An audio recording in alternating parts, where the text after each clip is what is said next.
বাংলাদেশের স্বাধীনতার জন্য সর্বকনিষ্ঠ যুদ্ধবন্দীদের একজন তারেক রহমান। মাত্র 4 বছর বয়সে কারাগারে বন্দী হতে হয়েছিল তারেক রহমানকে। তার বাবা মেজর জিয়া দেশকে স্বাধীন করার জন্য চট্টগ্রাম থেকে শুরু করেছিলেন প্রতিরোধ আন্দোলন।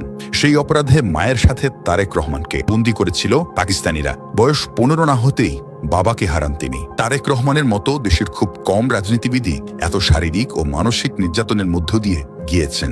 বাবাকে হারিয়ে এতিম হয়েছেন, ভাইকে হারিয়েছেন, মমতাময়ী অসুস্থ মাকে কারারুদ্ধ দেখার দুঃসহ যন্ত্রণায় কাটিয়েছেন বছরের পর বছর।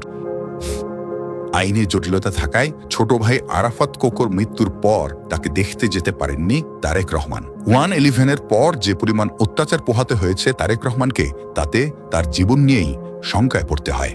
যে পরিবারকে 1971 সালে পাকিস্তানি বাহিনীর নির্যাতন সহ্য করতে হয়েছিল, 10 বছর পর যে পরিবারের কর্তাকে খুন করা হয় নির্মমভাবে, সে পরিবারটি 80-র দশক জুড়ে স্বৈরাচারী শাসনের তোপের মধ্যে পড়ে। রাজনৈতিক রোষানলের কারণে দীর্ঘদিন এই পরিবারটি ছিল একে অপরের কাছ থেকে বিচ্ছিন্ন।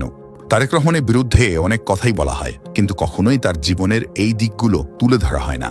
সারা জীবন স্রোতের বিপরীতে সাঁতার কেটেছেন তিনি। নাটকীয় সব ঘটনায় তার জীবন পূর্ণ, যেখানে ত্যাগ আর বঞ্চনাই বেশি।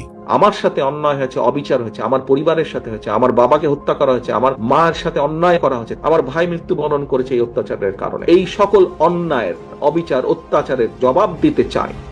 আমাদের 31 দফা যদি আমরা সফল করতে পারি, তাহলেই জবাব দেওয়া হবে।